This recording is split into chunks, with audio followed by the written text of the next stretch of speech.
Une super santé, c'est le principal. Et alors, une bonne année, une bonne saison d'élevage à tous. C'est aussi le hobby qui nous réunit ici ce soir. Oui, mais ça viendra après. Quand on a les oiseaux, on a les championnats. On a bien sélectionné, et donc on va avoir des bons jeunes. Ici, donc, je présente M. Yves Botton, qui me fait le plaisir de venir sur la préparation à l'élevage. Il est vétérinaire, il est... Oui, il était, mais enfin... et alors, éleveur averti en Gloucester et en indigène. Oiseaux européens, ça dit maintenant. Voilà, donc je vais lui laisser la parole parce que, comme on est nombreux, s'il y a question-réponse, pour pouvoir que tout le monde puisse demander un petit peu ce qu'il chiffonne ou ce qu'il répondrait. Comme ça, ben, on aura le temps de pouvoir le faire, pour ne pas trop s'éterniser. Les poissons sont là dans le fond. Quand vous avez soif, ici, on a mis les poissons donc ici à 1 € et on paye en fait de conférence pour ne pas commencer supporter avec l'argent chaque fois qu'on prend une boisson. Donc, comptez les boissons que vous avez pris et en fait conférence, on passe chez Claire ici, la trésorière, et on paye les boissons. Alors j'annonce aussi, donc les bourses sont interdites jusque le 20 janvier. Nous autres, notre bourse était prévue le 25 janvier. Ça m'embête un petit peu, parce que on va devoir tenir la salle jusqu'au 25, au moins jusqu'au 20, et peut-être le 20, on va être prolongé, on ne sait pas. Bon, s'il y a un foyer qui se déclare d'ici là, ben voilà.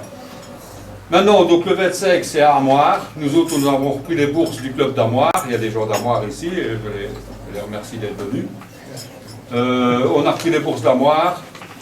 C'était des bourses qui marchaient bien. On les a laissées à Amoir pour ne pas délocaliser une bourse qui marchait bien. Et il y a un parking, et la salle est bien éclairée, il y a du monde.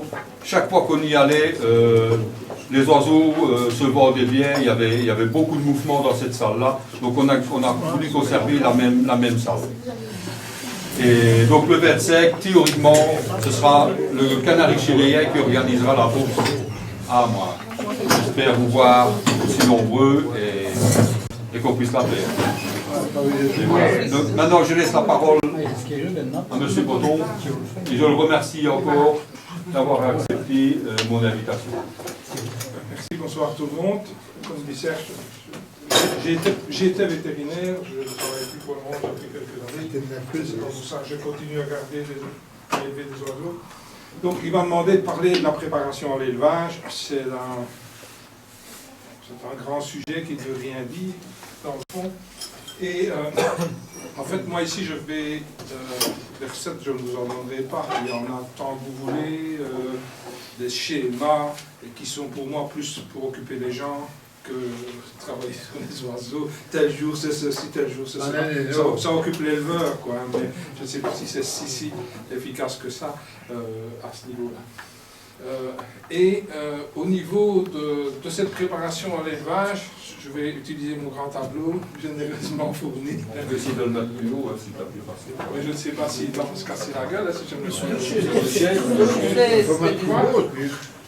On avait mis là pour qu'il soit éclairé.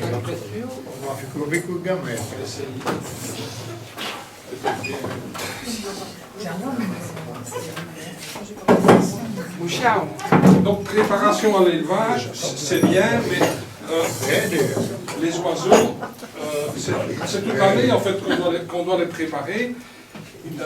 Heureusement pour l'espèce humaine, si l'espèce humaine devait se préparer chaque fois, comme on prépare nos oiseaux, il y a déjà longtemps qu'il y en aurait plus sur la terre.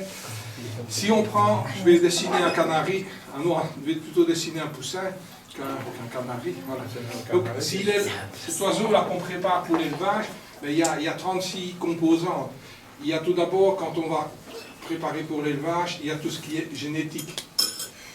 ça c'est déjà un gros point qu'il faudra bien réfléchir.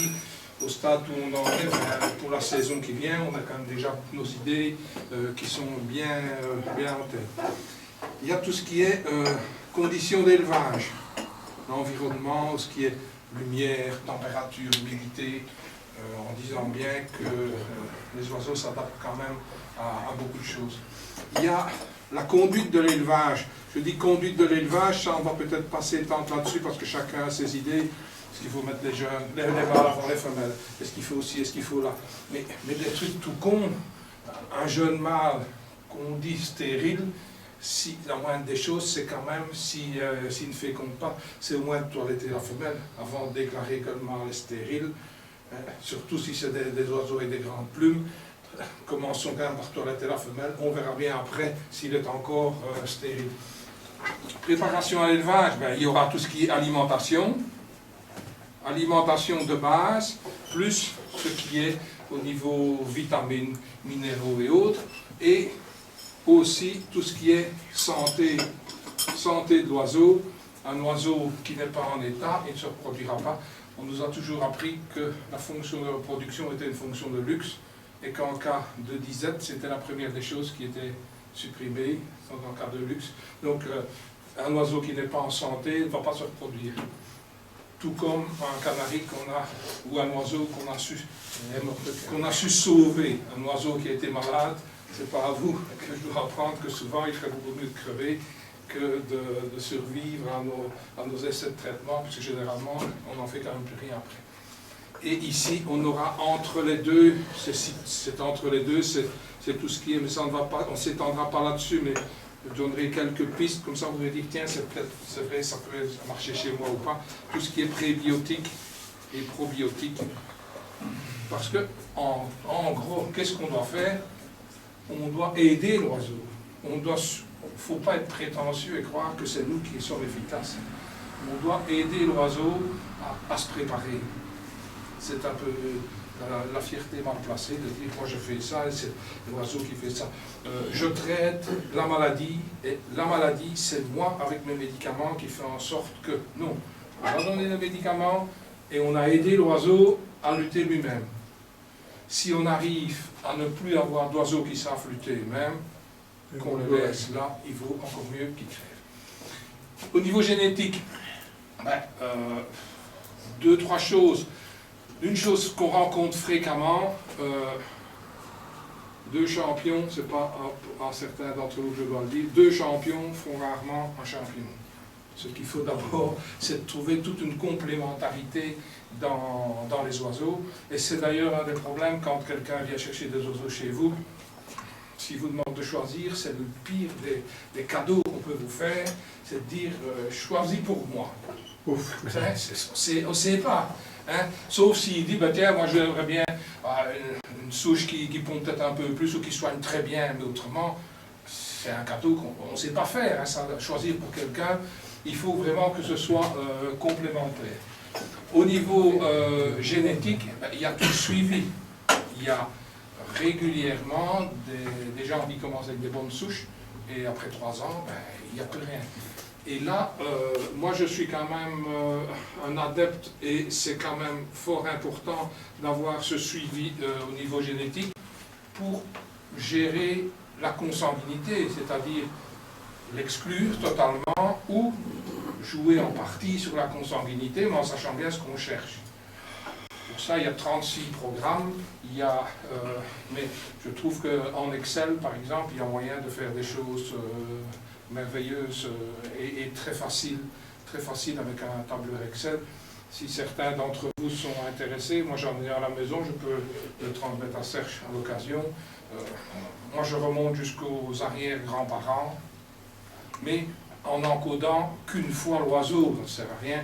Une fois que l'oiseau est dedans, si on dit que son père c'est un tel et que son père est dans la base de données, on remonte jusqu'où on veut. Et alors, quand on compare deux oiseaux, quand on met deux oiseaux ensemble, on sait automatiquement voir si on joue la consanguinité ou si on ne joue pas la consanguinité. On discutera peut-être de ça tantôt, mais c'est un choix de chacun, ça. Il joue ou pas la consanguinité. Et donc là, je trouve qu'au niveau génétique, c'est quand même indispensable d'avoir un suivi. Tout ça dans le cadre d'avoir d'oiseaux d'exposition. Il y a encore un autre cas, c'est l'élevage d'espèces difficiles, mais ça c'est autre chose. Le choix de reproducteurs d'espèces difficiles, il faut se référer, quand on a commencé à élever avec des oiseaux de capture, à qu'est-ce qu'on prenait pour choisir nos femelles. On prenait des femelles qui étaient capturées et qui tout de suite nous parlaient. Une femelle qu'on avait capturée et avec qui ça passait, ben, il y avait beaucoup plus de chances qu'elle allait pondre qu'une qui commençait à faire ça pendant des jours et des jours. Et ça, c'est... donc pour ce qui est espèces difficiles, c'est peut-être encore le cas, mais si elles sont difficiles, les reproducteurs, je suppose, doivent être très difficiles à trouver aussi. Au niveau conditions d'élevage, ben, température. Oui, il y en a qui disent qu'il faut arriver à 14, 16, 17 degrés. Oui, peut-être bien. Il y en a qui élèvent plus bas. Je trouve que ce n'est pas, c'est pas en chauffant les oiseaux qu'on les fera venir en état, c'est en travaillant essentiellement avec la lumière. La lumière et le temps. Le temps, c'est-à-dire les jours et les jours qui passent. Au niveau lumière, là, ça c'est quand même indispensable de pouvoir travailler et d'arriver au moment de la reproduction, au moment de l'accouplement, au moins à 14 heures.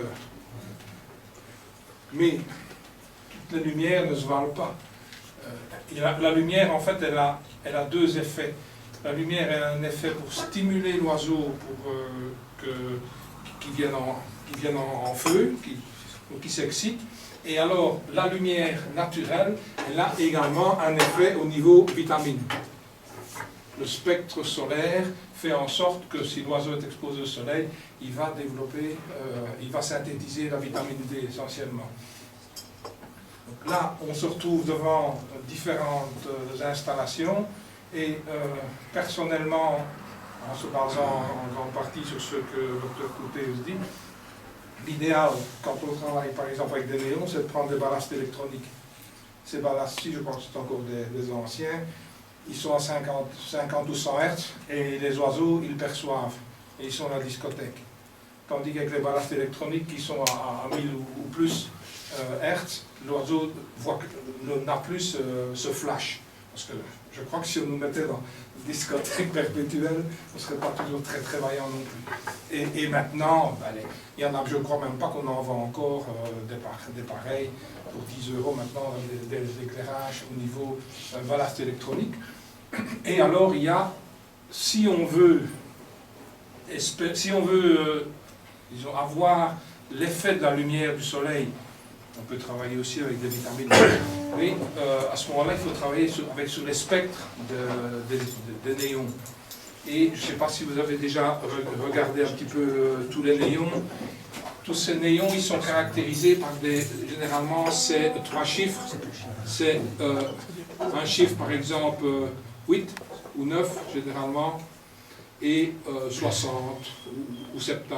Donc, il y a un rendu couleur et il y a les degrés Kelvin.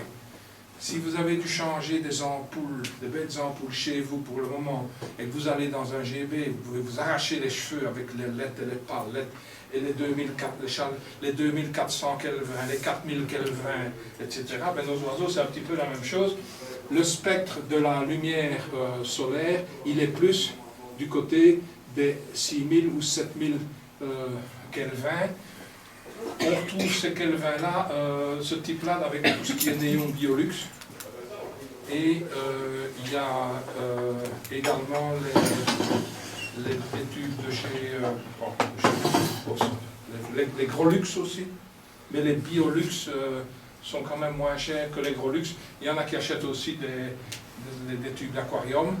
Mais toute la gestion de ces tubes pose problème à long terme parce que on ne sait pas savoir s'ils émettent encore leur rayon ou pas. Il fait encore clair et il faut à ce moment-là se mettre à jeter des tubes après X mois.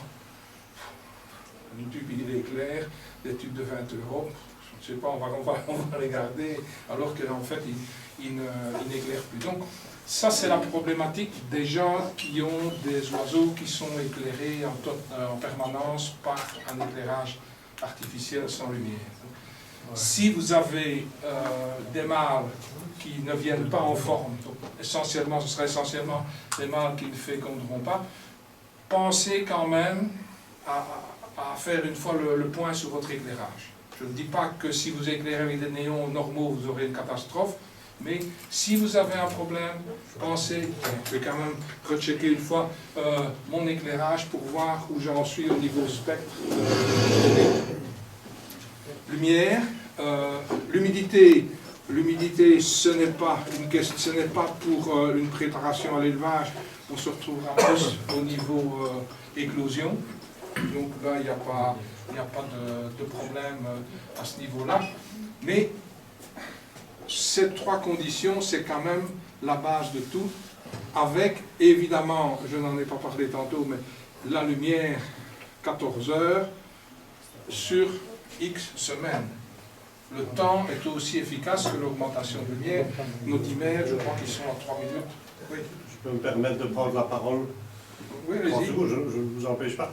C'est simplement pour expliquer, quand vous dites 14 heures, vous avez entièrement raison. Et je vois partout, enfin, sur des forums, etc., des gens qui mettent maintenant à couver, qui accouplent des oiseaux, et qui sont tout contents d'avoir des œufs. On ne sait pas s'ils seront fécondés, parce que ça dépend du mâle. Si la femelle pond, c'est qu'en principe, elle est à terme en bonne condition pour ça. Ce qu'il ne faut pas oublier, c'est que quand les jeunes éclosent, si vous n'avez pas une longueur de journée suffisante, ces jeunes-là n'auront pas le nombre suffisant de béquilles, on va dire, de nourrissage. Il faut bien se dire que, et on le remarque souvent dans l'élevage, c'est que des jeunes qui ont été élevés, qui ont été sevrés dans des journées où il n'y avait que 10 heures de clarté, se développent moins vite que des jeunes de la deuxième nichée, qui sont élevés en avril-mai, où les journées sont plus longues. Et ça, on le remarque. Et les gens ne sont pas, enfin je pense, les gens ne sont pas assez attentifs. On se dépêche, on dit il faut avoir des jeunes, c'est bien, on démarre très tôt, mais il faut surtout faire attention à ça. Le jeune qui naît a besoin d'énormément d'heures pour être nourri. Et quand il fait noir, forcément ses parents ne le nourrissent plus. Ils vont dormir aussi. Et la longueur de journée de nourrissage est très importante pour moi dans le développement des jeunes. C'est ce que je voulais dire en complément de ce que vous avez dit. Voilà. Tout à fait. Il faut faire attention à ça, je trouve. Et si vous n'apportez pas un apport par un éclairage artificiel suffisant et de bonne qualité, vous allez avoir des jeunes très tôt, mais qui ne se développent pas. Pas bien, en Si tout ce cas. n'est qu'en Pas nourrissage, suffisamment bien. les ampoules normales peuvent suffire. Il suffit qu'ils voient clair. Moi, Mais je n'ai pas sans fois d'accord, d'éclairage sans fois artificiel, d'accord. Oui. mais je veux simplement apporter cette attention-là en disant, élever trop tôt, ça ne sert à rien, parce qu'il faut, voilà, le nombre de béquilles suffisant dans la journée pour que les oisillons soient bien nourris. Vous avez déjà coupé ma conclusion, ça ne sert à rien de stresser. Je vous ai imaginé le travail. Avoir une précision quand vous parlez de la lumière naturelle, vous dites exposition au soleil, c'est une exposition directe au soleil ou bien c'est une exposition à la lumière du jour? Il y en a qui disent que les rayons UV ne traversent pas les vitres. Voilà. Ce que je n'aime pas, c'est ça, par exemple. Ça sert à rien. Vous allez mettre des gros luxe là derrière, gardez vos sous. Alors dans les vitres, il y en a 36 sortes, mais parce que maintenant avec tous les vitrages qu'il y a, je crois qu'au travers des nouveaux vitrages 1.1 ou autres, avec toutes les feuilles qu'il y a, ça c'est de la lumière. Ils voient clair, mais donnons des vitamines D, autrement il n'y est pas encore. Tu voulais dire une chose, Patrick? Oui, je dis aussi dans l'élevage, mais surtout pour l'indigène, je vais pas parler avec les Ouais, quand on commence, pour ceux qui commencent trop tôt, ils sont à l'intérieur. Donc qui ne commencent pas des gains qui correspondent au siècle de la nature. Que l'oiseau, il reste quand même, il a ça dans le sang. C'est date à lui. Hein? J'en vois beaucoup de gens qui proposent plein d'histoires. Qu'est-ce qu'il faut donner? Il y a ça pour les mettre en feu. Mais tout ça, ça peut se reposer après sur l'autre truc que tu vas sur la santé de l'oiseau après. Parce qu'il y a beaucoup de gens qui donnent pour pouvoir monter leurs oiseaux en feuille beaucoup plus tôt, qui cherchent, mais ça peut faire arme contraire après sur la santé. Donc ça, il faut, pour ceux qui élèvent à l'intérieur, ils doivent faire attention aussi. Et aussi, ce sera les premiers à dire qu'est-ce qui se passe dans mes oiseaux, les œufs sont clairs. Mais ils sont clairs pourquoi? Parce qu'on est au mois de mars ou au mois de février et que ces oiseaux-là ne sont pas faits pour se reproduire au mois de février. Oui, c'est ça qui... Et de toute façon, même les oiseaux, ils sont quand même bien faits. Peut-être les canaris au niveau coloration, mais en indigène, les tardifs, ils muent plus jeunes, ils muent beaucoup plus tôt que les autres et ils sont mués en même temps quand ils ont fini. Sauf le chardonnay. Sauf le chardonnay. Ouais, ben, si tu prends des chardonnerets qui naissent au début septembre, laisse-leur le temps d'avoir des roues. Oui, mais pas en Bouvreuil. Hein. En Bouvreuil, ceux de dernière nichée rattrapent ceux de première nichée, même qu'il y a 3 mois de différence entre la façon de parler. Mais en chardonneret pas. En chardonneret, ils en mettent plus tard. Hein? Voilà, mais en chardonneret, moi c'était surtout du temps où... Ouais, mais de ce temps-là, au mois de décembre, tu peux temps avoir du des rock'n'roll, on est ça. de ton temps, au mois de décembre, tu peux avoir des taquins. Donc c'est bien la preuve que le chardonneret pas. Eux, à mon avis, ils ont leur autant de temps immuné. Tandis qu'en Bouvreuil, je vois les premiers jeunes, il faut je ne sais pas combien de temps pour avoir la première petite rouge qui pousse. Ceux de dernière nichée, 15 jours après, ils ont déjà la moitié de la face qui est poussée rouge. Il y a certains oiseaux qui rattrapent d'autres, mais il y a certaines sortes qui, eux, à mon avis, ils ont un laps de temps, ils sont jeunes, ils sont taclins, façon de parler, et ils deviennent adultes, quoi. Je ne sais pas si ça se passe, je n'ai jamais constaté ça en Canaries, mais en Bouvreuil, j'avais déjà constaté ça, que les premières nichées, moi, c'était souvent des femelles. Comme si elles avaient besoin de mûrir plus que les mâles. Moi, j'avais remarqué ça chez moi, mais je n'étais pas un éleveur de... Je ne sais pas, mais je suis d'accord avec ici, si vous faites 3, je parle par ainsi de c'est ce que je fais, si vous faites 3 nichés, les derniers vont muer beaucoup, vont faire leur mue juvénile beaucoup plus vite que les premiers. Et ils arrivent plus ou moins en même temps. Si on veut les exposer, ils arriveront à peu près à raison. Les chardonnerets, je ne sais pas. Chardonneret pas, ça Je n'ai pas des chardonnerets, donc je ne sais pas. Mais les parrains inciserins, oui. C'est peut-être parce que la mue est déclenchée par des phénomènes extérieurs qui deviennent exactement les mêmes pour tous les oiseaux. Donc il faut peut-être penser à ça aussi plutôt qu'à l'oiseau lui-même. Et c'est lié. Ils sont dans La température et la lumière. Oui, Bon, oui, voilà. oui, Voilà. mais- Donc la mue déclenche. Oui, mais C'est automatique. c'est lié à ça. Donc cette frénésie qu'ont certains éleveurs De penser que c'est toujours eux qui sont les patrons. et de vouloir élever très tôt pour pouvoir être bien coloré pour les expos, si ça va tant non, si ça va tant mieux, hein.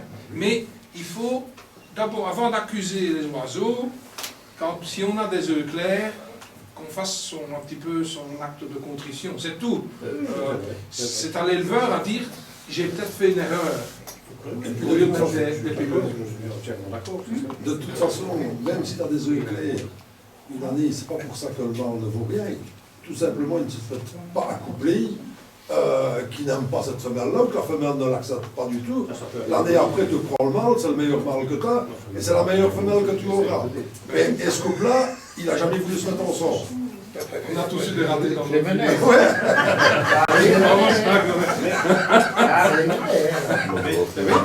Je joue si la femelle pond, c'est qu'elle est prête. Si les œufs sont clairs, c'est le mâle qui est en retard. Oui, ou la femelle qui a un sale caractère. Oui, oui, hein. Toujours. Voilà, oui, mais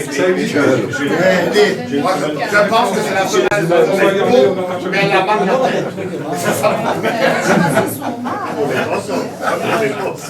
Donc, ça,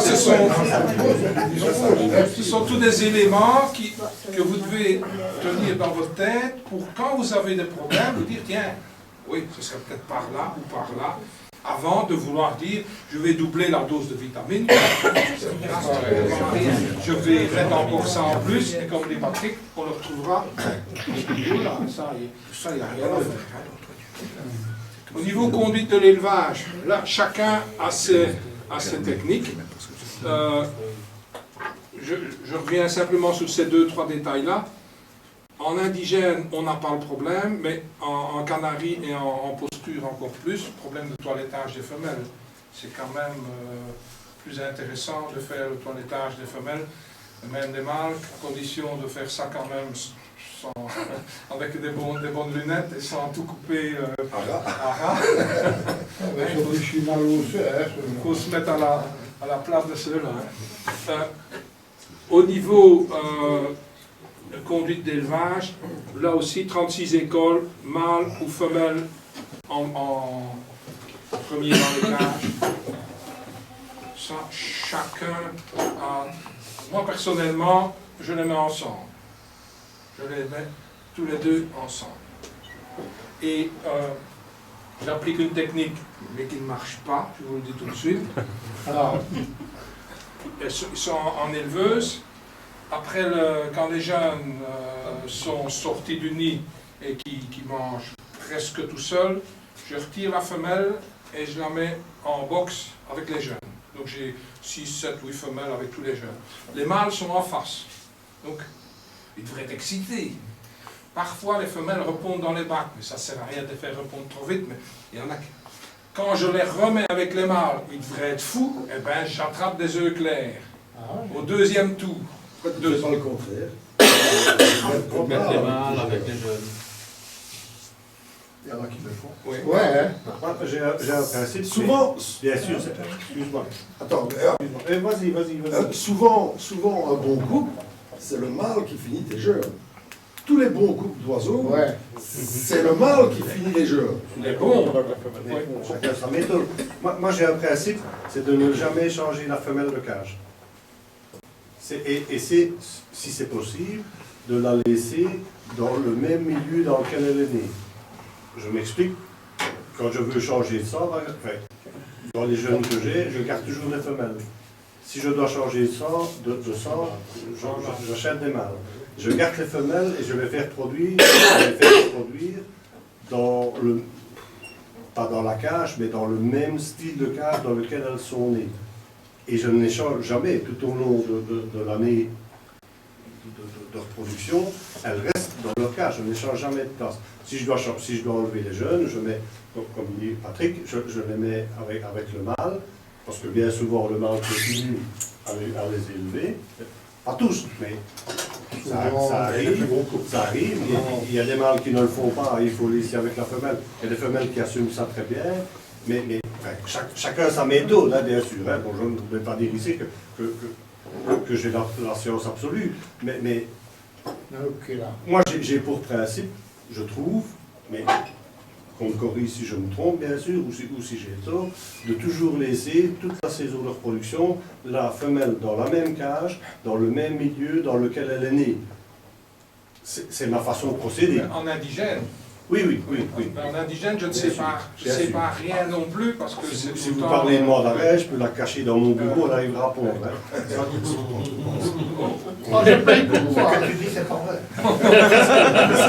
Qu'est-ce que Le mot d'arrêt. Je Oui, paye mais je connais des mots d'arrêt qui comptent À partir du moment où tu veux en faire des beaux, ils ne compteront plus. C'est un problème. C'est presque vrai. Hein. Donc, cette conduite d'élevage, c'est vrai qu'il y en a qui séparent les mâles. Ça m'est déjà arrivé aussi, mais si on doit parfois remettre un autre mâle avec une autre femelle, ben c'est en pleine saison, c'est margaille aussi. Hein. C'est le principe de changer. Chacun a ses habitudes, ses façons d'élever, mais je suis d'accord avec vous, les perturber Et après, je ne vous interromps plus. Moi, c'est basé sur le principe que la femelle a son territoire. J'associe toujours la reproduction d'un oiseau, d'une femelle, elle est liée à son territoire. C'est l'endroit où elle se reproduit. Tout le matriarcat. C'est à peu près ça. Et je parle du principe que quand elle a enregistré le territoire qu'elle a autour d'elle, il ne faut pas la déranger. Vous comprenez ce que je veux dire? Oui. Et elle aura plus facile à refaire un deuxième tour, parce qu'elle est habituée dans cette cage-là, dans cet environnement-là. Voilà. Mais c'est chacun son truc. Le problème, c'est que si on te suit, quand on achète un oiseau chez toi, on n'a aucune chance de reproduire avec. Si on te suit dans le raisonnement. Et je me dis, Oui, mais tu as raison, mais il faut... oui, je parle de ce que je fais chez moi. c'est plus facile. Je suppose que c'est plus facile. Mais ce n'est pas la seule solution. Mais lui, il faut il a peur avec l'environnement. Ah, mais je veux dire, c'est vrai, c'est Non, non, Mais c'est pas toujours évident d'avoir des trucs comme ça. mais il y a. c'est C'est mon vrai que c'est raisonnement. pas évident parce que celui qui met C'est mon 3 femelles raisonnement. avec un mâle. C'est mon raisonnement. Il y en a qui élèvent dans les indigènes 3 femelles dans une volière avec un mâle. Quand ils sont braves, parce que chaque 3 femelles de pinceau ensemble, ils ne restent pas longtemps. Pas de pinceau. Et c'est la femelle qui choisit, hein. Allez, on va changer de sujet. Ça devient stable. Alors, au niveau alimentation, il y a l'alimentation de base, ça chacun choisit ses oiseaux comme il veut. Et selon les espèces, il y en a chez qui il faut soigner, empêcher qu'ils ne deviennent trop gras, et des autres qu'il faut les engraisser. Ça aussi, c'est à chaque éleveur à le sentir. Les mâles trop gras, les femelles ne sont jamais trop en bon point, mais les mâles, il faut quand même éviter. Mais ça dépend des oiseaux. Puis ça dépend aussi dans quel milieu tu les... Moi, pour le moment, en plein hiver, ils ont dû faire de la graisse parce que moi, tout est à l'extérieur. Ah ouais. Donc, mais d'office, il a perdu qu'il fait bon. Moi, mes Gloucester, ils ont de la viande pelée pour le moment, ça. Ils ont de la viande pelée et de la pâtée sèche, parce que il y a 8h30 quand il fait clair, et à 4h30, ils sont déjà en train de dormir, donc il faut que pendant la journée, les quelques heures qu'ils savent manger, il faut qu'ils mangent. Hein. Oui, s'il y a du froid, ou qu'ils ont fait de Oui, il leur faut... Donc, ça, l'alimentation, c'est aussi à chacun à voir, mais il faut que ces femelles soient en état. Et c'est de temps en temps, quand on les attrape, qu'on sent si on est dans le bon ou pas. Si elle est dans le fond ou pas. Oui, hein, c'est quand on les emmène qu'on sait où est-ce que ça va aller ou qu'est-ce que je fais comme connerie, quoi. Maintenant, est-ce que tu crois, je ne sais pas, je te pose la question, je ne sais pas si ça répond, est-ce que tu crois que la graisse, il ne faut pas naturellement, qu'après l'hiver qui va venir, des oiseaux qui sont en bonne santé? Parce que moi, je n'augmente pas la manger. Je sais bien, c'est une cuillère à café par oiseau, ça n'a jamais changé. La graisse, elle ne se fait pas avec de l'eau, hein. Oui, oui, mais... Non, mais je veux dire, est-ce qu'ils ne le font pas d'eux-mêmes naturellement? peut-être Parce que je n'augmente pas la nourriture, Non, mais et les oiseaux sont gras. oui, mais le métabolisme ne sert qu'à ça à cette période-ci. Voilà. Tandis que quand ils sont au printemps, qu'ils doivent pondre, féconder, voler, nourrir leurs jeunes, avec cette quantité de nourriture, ils dépensent une quantité d'énergie incroyable. Tandis que maintenant, il ne faut rien, ils dorment. Et puis c'est le principe de l'effet yo-yo dans les régimes. Hein. Quand les gens se mettent au régime, le métabolisme diminue et ils vont rechercher la dernière calorie qu'il faut. Et puis alors après, avec une alimentation normale, ils deviennent plus gros que s'ils avaient mangé comme il faut. Donc, il y a aussi des oiseaux qui sont habitués, ils gèrent leur métabolisme. Hein. La question c'est, quand sont-ils trop gras? À partir de quel point peut-on dire un oiseau est trop gras? Sauf quand on se rend compte qu'il n'a pas fécondé. Mais avant, parce que moi c'est les gouldes, hein, et c'est le plus grand problème dans l'élevage des gouldes, c'est les mâles qui sont gras. Hein. Premier tour, tu n'as pas des œufs fécondés. Mais il y a des moments où je me dis, bon, ça va encore, et peut-être que j'ai quand même des œufs clairs, et puis je dis ça, il est bien, mais j'ai aussi des œufs clairs. Hein, donc, la quantité de graisse, la question toute comme que j'ai posée, est-ce que la non-fécondation est due à un problème mécanique, quoi? Il n'arrive plus à féconder parce qu'il aura un trop gros ventre ou pas? Est-ce que c'est vraiment ça? Moi, je te garantis qu'il y a un gros ventre au piquant. Non, mais... oui, mais... Essaye toujours de te mettre sur la perchoir. Si je peux mettre la main au plafond. Oui, mais c'est très clair ce que je demande. Donc, c'est vrai qu'à certains moments, on doit dire... Donc, la question c'est, est-ce qu'on ne féconde pas parce que leur quantité de graisse est telle qu'ils n'ont pas suffisamment de production de spermatozoïdes, on va dire ça comme ça, ou est-ce que c'est un problème mécanique? Ils n'arrivent pas à féconder la femelle parce qu'ils n'y arrivent pas aux oviductes oviduques, quoi. Tu vois ce Moi, que je veux dire? pencherais plus vers un problème mécanique. C'est un problème mécanique. Anatomique, il faut qu'il Ouais, il faut déjà que ça soit... Moi, il faudrait que ça soit... toi, hein, comme il a. C'est un peu idiot, quoi. Attention parce que je sais bien ce qu'il faut faire. Moi je porte un nom qui n'aime pas beaucoup qu'on porte. Le même nom que moi, c'est son chef, alors. Ça va. Donc, l'alimentation, ça, les femelles, on sait bien, pour bien faire, elles doivent être lourdes. C'est pas gras, hein, c'est lourd que ça doit être. Hein. Et les mâles, un bon coq n'est jamais gras, mais pourquoi est-ce qu'ils ne doivent pas être gras? Je sais. Au niveau, ce qu'on donne comme complément, il y a tout ce qui est vitamines, oligo-éléments. Moi personnellement, on va redire dessus, moi personnellement, je suis aussi un adepte de la réflexion au niveau protéines. Ça c'est tout un débat. Parce que pour moi, au niveau des ponts, essentiellement de la taille des œufs, c'est déterminé en grande partie par la teneur en protéines de l'aliment. C'est très bien décrit chez les poules pondeuses, et j'ai encore refait l'expérience cette année-ci avec du P90, je crois, protéines 90, je ne sais plus combien. Donc, pour arriver à un mélange graines épatées qui tournaient aux environs de 18% de protéines, 18-19, et les œufs étaient super. Parce que 18 ou 19%, c'est pas évident d'arriver. Hein, parce que qu'est-ce qu'on fait? On fait un foin pour le moment avec le quinoa. Riche en protéines, le quinoa. Il fait 18 ou 19% de protéines, et on met au moins 2 fois son poids d'eau. Ouais. Le mélange, je m'excuse, c'est plus 18% de protéines. Hein. Le mélange, c'est 6%. Hein. Alors on vient dire, je bouffe un quinoa riche en protéines. Non. Mais quand on parle de pourcentage, c'est matière sèche. Donc on ne tient plus compte quand c'est mouillé, enfin, je pense. Oui, Et quand il le mange mouillé. Hein. Oui, d'accord. Donc il faut quand même qu'il ait sa quantité de protéines. Et s'il doit manger son quinoa, il y a un moment donné, il va arriver à saturation. J'en donnais à mes mandarins quand j'avais des mandarins. Je vous garantis qu'ils en mangent. Hein. Ah oui, mais ils mangent un aliment. Tu donnes des pinkies, ils en mangent aussi. Hein. Oui, mais ils mangent tout, les mandarins. Ils mangent un aliment à 6% de protéines.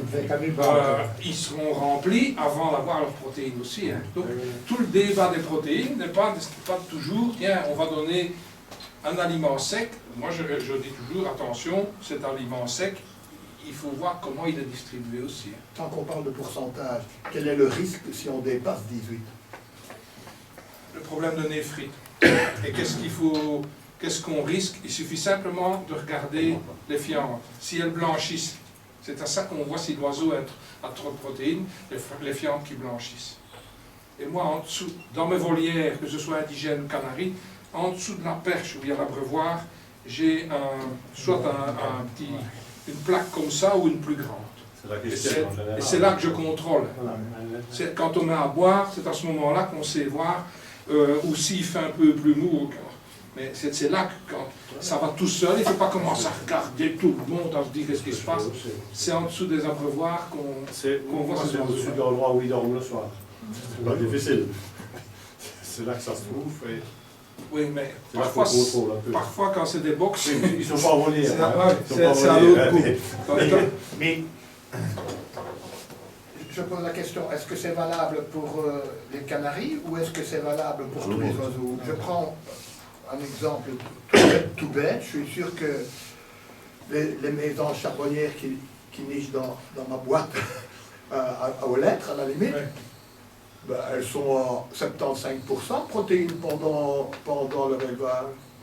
Elles ne mangent rien d'autre que des insectes. Parce qu'ils passent plus aussi. Oui, mais elles mangent que ça. Oui. Ah oui, mais le risque c'est la néphrite. Donc le signe, ce sera des urines qui deviennent blanches, des urines fiantes. Les rapaces, pourquoi est-ce qu'il y en a qui ont pris des. qui ont liquidé leur chouette effraie et tout le bazar? Parce que. Pardon, hein, c'est bon, ça pue, hein, des shit de. Oui, mais la question, c'est dangereux pour la baie. Oui, mais à partir de quel seuil ça va faire néphrite et goutte? On a des oiseaux qui, à ce moment-là, quand on les ouvre, bah, ils ont les reins comme brun clair, là, au lieu d'avoir un rein bien charnu, c'est comme si c'était cuit. Mais à partir de quel taux chez tel oiseau, ça dépendra de ce qu'il va faire aussi. Parce que les protéines, ça a aussi un problème métabolique, ça ne se stocke pas les protéines. Donc s'il est actif, il va les dépenser. S'il n'est pas actif, il risque de l'avoir. Ça dépend aussi si votre oiseau est dans une cage de 50 cm. Ça joue aussi, Oui, mais quand on parle de pourcentage, tu vois, c'est pour le mettre dans une petite cage ou une grande cage, pourcentage dans Mais ça dépend Non, comment ils se dépensent. S'il se dépense. Oui, mais Non, parce que écoute, la l'oiseau qui nourriture, est dans je suis pas d'accord, parce que la nourriture, c'est, quand on dit 18%, ça dépend comment ils se dépensent, ils ne dépensent pas uniquement des protéines, hein. Ils dépensent de l'énergie qui est en partie, mais surtout par les sucres, et pas nécessairement uniquement par les protéines, mais par des lipides. Un oiseau qui est envolé, Non, mais un oiseau qui est envolé, elle va dépenser beaucoup plus de lipides. Ça veut dire qu'il va peut-être manger beaucoup plus, et il faut beaucoup plus pour arriver à... Mais au niveau du pourcentage, ça ne change rien du tout pour moi. Si, parce que au niveau, quand ils ont protéines, glucides et lipides, Oui. pour les premières qui vont être utilisées quand il y en a trop pour l'énergie, c'est les protéines. Quelqu'un qui va manger des protéines, ces glucides ne serviront pas à l'énergie. Il va faire de la graisse. Donc c'est une question de priorité, si on peut dire. Mais moi personnellement, j'ai essayé ce truc-là et je m'y trouve bien.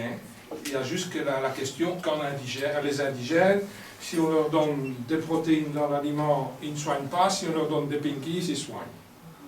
Hein, ça, c'est une chose, c'est plutôt là qu'ils ont ça.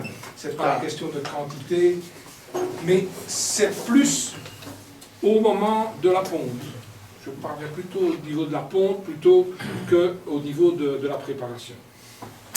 Vitamines, oligo-éléments, il y a... Yves, attends, Oui. je m'excuse. Tu dis ça avec les indigènes, avec des pinkies, et des pas les protéines. Moi, j'entends quand même beaucoup de gens, il y a plus beaucoup de gens qui donnent des pinkies, buffalo et tout ça, il n'y en a plus beaucoup qui donnent à leur indigène. Ils diminuent. Ils sont tous avec les indigènes. C'est pas la même chose. La croix Oui, mais je veux dire, là. oui, excuse-moi. Non, non, vas-y. Oui, mais je veux dire. Et la perle morbide. Et la perle morbide, et des bazars comme ça. Et moi, justement, Mais je veux dire, quand j'entends parler des gens, il y en a qui disent, oui, moi je fais mon élevage avec 2 boîtes de pinkies. Oui, mais je dis justement, c'est là. Si les oiseaux ont été élevés sans pinkies, il n'y a pas de problème. Et moi, mon but, c'est d'essayer de ne plus leur en donner. J'ai encore essayé cette année-ci. J'ai tenu bon 2 couvées de 6 reins. Mais tu dois nous expliquer pourquoi tu ne veux plus en donner. Tu as une raison. Parce que j'aime pas donner ces asticots qui viennent de... Mais pourquoi les ciserelles n'en ont pas besoin? C'est mon avis à moi. Ah oui, mais il faut Je viendrait dire ça aux miens. Parce que ce que j'ai fait au 3e tour, je leur ai donné des dire à pinkies quelqu'un et qui a ils ont mangé des soigné. pralines toute sa vie qu'il ne peut plus en avoir. Hein. Ah oui. Ça, c'est autre chose. Mais puisque vous parliez justement de la perle morbide, et je profite Ils n'en du ont mot, pas un besoin et après, on en physiologique, parle mais c'est dans leur après. tête. Après, je ne vous coupe plus, je vais Oui, mais dire. ça rend pas déjà 5 fois qu'elle dit. Je vous ai coupé assez. Puisque vous parlez justement des J'ai protéines, pris ce qu'il fallait. et du reste, et de la nourriture, insectes, etc., est-ce que vous avez, vous, fait l'essai des perles morbides cette année-ci, parce qu'il y a 2 ans, vous n'auriez pas su le faire, hein, puisque c'est depuis cette Moi, année. il faut d'abord m'enlever qu'est-ce- de l'idée que c'est meilleur que des graines germées. J'ai déjà Oui. subjectif au départ. Oui, je vous rejoins là-dessus. Et c'est comme soigner son pinkies, il faudra que les oiseaux. Moi, les miens, ils n'en ont pas mangé. Mon avis à moi, c'est que pour mettre les oiseaux en condition, rien ne vaut les graines germées. Pour la nourriture des jeunes nounis, après cette année passée, parce que forcément l'année avant, je n'aurais pas su vous le dire, rien ne vaut les perles morbides. C'est mon avis. C'est mon avis, mais tout à fait subjectif. C'est un produit de facilité. Voilà, je suis d'accord. Et quand on doit, pour une raison quelconque, mettre des caches avec des affaires qui nettoient plus vite et ceci et cela, pour avoir plus facile, qu'on diminue son nombre de coupes et que ça ira tout aussi bien. Vouloir élever avec des produits de facilité, moi je regrette. Je me pose la question, quand je joins ça... Raison. On n'a pas non plus les années de recul avec la perle morbide. Chez moi, ils n'ont pas voulu. Ni mes canaris, ni mes mes ciserins, ni mes tarins n'ont voulu manger cette affaire-là. Je n'ai pas dit que c'était Pourquoi? nouveau. Parce qu'ils n'ont pas Ça fait 20 ans que ça existe. Hein? Si. Ça fait 20 ans que ça existe, cette perle morbide. Oui, mais il y a quand même que 2 ans qu'on en parle. Ici. Voilà, voilà. Oui, si, on est ici. Hein. Ici, parce qu'en Italie... Ça a été inventé avant-hier. Ben non, non. Parce qu'il faut se dire ceci, c'est que les gens qui n'avaient pas de facilité pour avoir des graines dans certains endroits ont eu plus facile avec ça. Moi, je donne que Parce qu'on vient dire, peut-être que certaines ne savent pas ce que c'est des perles morbides. En fait, c'est des aliments industriels reconstitués. Hein. C'est des petits granulés industriels. On dit que ça remplace les graines germées. Mais quand on regarde, il faut y croire naturellement, mais quand on regarde la composition, c'est vrai que si la composition, parce que moi je ne suis pas capable d'analyser, j'accepte l'analyse, hein. Et puis je vais me dire, bah, si c'est comme ça, bah oui, c'est pas mal. Bon, ben voilà. Au début, j'étais très sceptique aussi parce que le mot morbide m'embêtait. Oui, c'est vraiment anti-publicitaire. C'est la traduction qui n'est pas bonne. mais moi où je suis pas content quand on argumente pour les perles morbides, c'est de dire on a moins de risques avec les perles morbides parce qu'avec les graines germées, ça fermente et ceci ou cela. Les graines germées, elles sont bien faites, elles ne fermentent Quand pas. elles sont bien faites, il n'y a pas de problème. C'est ça le problème, c'est qu'il faut qu'elles soient bien Eh faites. bien, il faut simplifier l'histoire. Parce qu'il y en a qui disent, je mets trempé 2 heures. Quand je travaillais, on ne va pas revenir à midi pour mettre germer les graines. Moi, j'applique la technique depuis tout le temps. Allez, continue. Je mets tremper mes graines au soir dans suffisamment d'eau. Au matin, je les rince. Je les mets dans un grand tamis. Un tamis donc ça fait une nuit, ça fait... C'est beaucoup, ça. Non, mais je ne vais pas me lever à minuit Ah, pour ben aller ouais, les mettre, mais- ni me lever à 4 heures du matin. 12 heures, qu'il fasse chaud, qu'il fasse froid. Je les mets dans ma cuisine quand il fait froid. Donc, je les verse dans un tamis en inox. Je les rince comme il faut. Le dernier rinçage, je le fais avec de l'eau tiède. Comme ça m'évite de déjà devoir les chauffer. Et je les mets dans une étuffe à 27 pendant 24 heures. Donc je les mets au matin, je les lave. Et le lendemain matin, elles sont bonnes. Elles germent 24 heures. Et je n'ai pas de problème. Et je les mets dans ma pâtée et je m'en sers durant la journée. Donc ma pâtée du matin, j'en redonne au soir. Et le lendemain, c'est des autres graines germées. Donc, le soir, je mets trempé, le matin, je lave, je mets germer, et le surlendemain, j'ai mes graines germées qui sont bonnes. Et vous ne les rincez pas avant de les utiliser, enfin de les servir? Je les rince. Pourquoi? Non, il n'y a pas. Non, c'est l'odeur qui dérange. non, quand vous la mettez dans un tamis comme ça, Peut-être que le mélange soit bon au départ. et oui, quand il y en a déjà que le lendemain l'eau est toute brune, c'est déjà autre chose. Mais encore, on a quand même rarement des moisissures. Mais quand vous le mettez dans un tamis, et que l'eau s'écoule et qu'il ne peut pas tremper le cul des graines, hein, avec un petit couvercle ou un papier un peu humide, il n'y a pas de moisissure là-dessus. Je les mouille, pourquoi?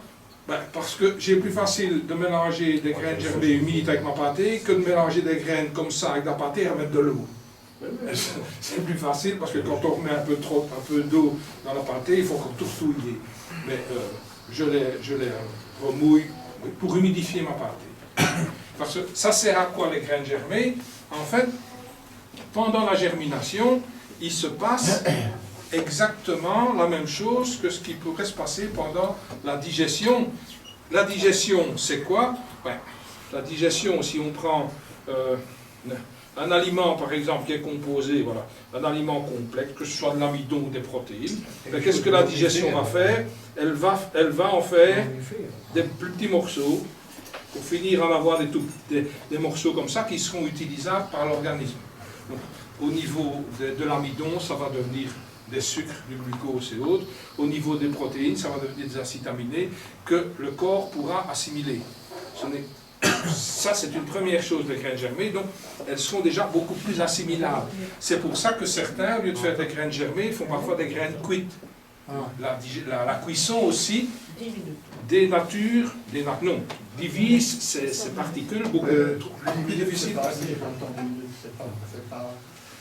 Donc ça c'est... Justement, en parlant de cuir, parce que j'ai fait des recherches là-dessus, en réalité, la plupart des graines sont constituées par beaucoup d'amidon, carbone, hydrogène. Pour rendre digestibles ces graines, il faut que les liaisons carbone-hydrogène soient pétées. Et il faut au moins 30 minutes à 180 degrés au micro-ondes pour casser les chaînes. Donc si vous le faites pendant 10 minutes, ça ne sert juste à rien. Et quel est l'avantage? C'est de rendre digestible, mais vous tuez tout ce qui est vitamine. Voilà. Donc il faut repenser le problème à l'envers. Vous faites, voilà, vous faites quelque chose qui est plus digeste pour les oiseaux, mais il faut remettre des vitamines. Mais le grand avantage du système, c'est que les oiseaux, à la place d'être nourris 5 ou 6 fois sur la journée, ils le sont 10 fois. Les parents donnent à manger, c'est digéré. 25 minutes après, il n'y a plus rien dans le jambon. Ils regueulent après. Les parents rentrent. Donc, si on fait un bilan de la journée, du savoir combien de béquets ils ont eu, ça va à peu près de, allez, c'est 6 ou 7 dans un truc classique, et ça arrive à 12 quand on donne uniquement des graines comme ça. Parce que c'est digéré tout de suite. Ouais. Mais je n'ai pas dit que c'était un bon système. Moi, c'est le système qu'applique mon fils. Je le dis. Et bon, c'est un éleveur exotique, donc ça a l'air de marcher. Et bon, voilà. Parce que tout le monde a son idée, parce que voilà. Heureusement. Non, mais ce qui compte, c'est de savoir que ça existe, et s'il y a un problème, de pouvoir dire, tiens, il y a ça ou ça qui éventuellement peut gêner. On dit que les graines germées peuvent fermenter. On n'avait qu'à faire l'essai. Les graines germées, la pâtée entre le matin et le soir, dans au frigo. On ne va pas la laisser. À partir du moment où vous ne les mouillez pas trop et que votre pâté, du moment qu'on ne la met pas dans un grand pot comme ça tous les trois, mais qu'on la met dans des pots un peu plus ouverts, et quand vous repassez au soir, si votre pâté est devenue un peu sèche, elle est bonne, si elle est collante, il ne faut pas attaquer les graines germées, c'est vous qui avez mis trop de liquide dans votre pâté, et c'est à ce moment-là que ça fermente.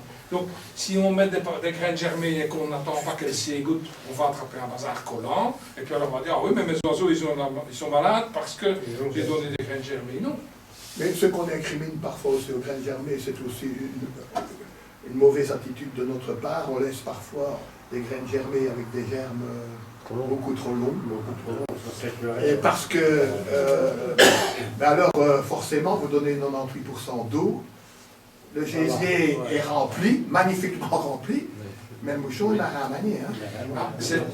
Quand on met, moi je les mets à 27, j'ai un bête thermostat et des ampoules, quand on en trouve encore, des vieilles ampoules qui chauffent. Là. À 27. C'est magnifique à voir. Le lendemain, quand on passe les graines en dessous de l'eau, on voit tous les petits germes qui explosent. Et, allez, on a quelque chose de noir, et puis quand on a fini de les rincer, tout par ça vit, en parlant de graines germées, je rencontre encore de temps en temps des éleveurs de canaries qui travaillent avec des graines germées et qui donnent des mélanges sans navette. Il y a quand même un problème. Si on ne donne pas de navette, on ne donne pas de graines germées. Il y a quand même, parce que c'est de la navette à à 80%. Donc, ne vous acharnez pas à faire des graines. Si vous faites des graines germées, ne vous acharnez pas à acheter des mélanges sans navette. Ça ne sert à rien de donner d'un côté. Pourtant, dans les mélanges posture, maintenant, ça devient la mode. On ne met plus beaucoup les graines noires. C'est la mode. C'est la mode. Oui, mais si on ne donne pas de graines germées, ça va. Mais aller acheter des mélanges sans navette et donner des graines germées, il faut se dire, on le garde pour soi, et il faut se dire qu'on n'est pas logique dans sa tête. Et moi j'en rajoute. Mais si ça marche bien, Oui. et au niveau quantité, je consomme Mais autant attention, de des graines autres graines, germées des que de autres graines, pâté. genre comme ça, hein. Voilà, c'est à peu près les quantités qu'ils ont, autant de graines germées que de pâté, en kilos. Donc ça fait, je ne sais pas, ça fait peut-être 30 kilos de graines germées par an et 30 kilos de pâté, l'un dans l'autre, moitié-moitié. Mais la navette, on nous dit que la navette qu'on donne maintenant, elle est beaucoup trop fraîche par rapport à la navette qu'on avait autrefois. Voilà. Toutes les graines.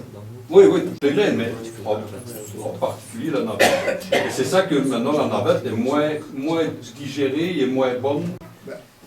Elle cueille Écoute, tout. dans la nature, est-ce que tu crois qu'un oiseau bouffe une graine sèche? Jamais. Oui, mais, Il n'a pas le temps. si, Il y a toujours des murs. Hein. mais si dans nos élevages on avait un taux de mortalité comme dans la nature, il y a déjà longtemps qu'on aurait arrêté. Hein? Parce que c'est tout bête, quand un couple d'oiseaux meurt dans la nature, quand l'espèce se maintient, ben, ils ont encore deux jeunes vivants à ce moment-là. Si on devait nous travailler comme ça, Ah ben oui, on abandonne. c'est pas pour nous, hein. Quand on perd un couple qui a plus que 2 jeunes sans en avoir liquidé qui vivent chez nous.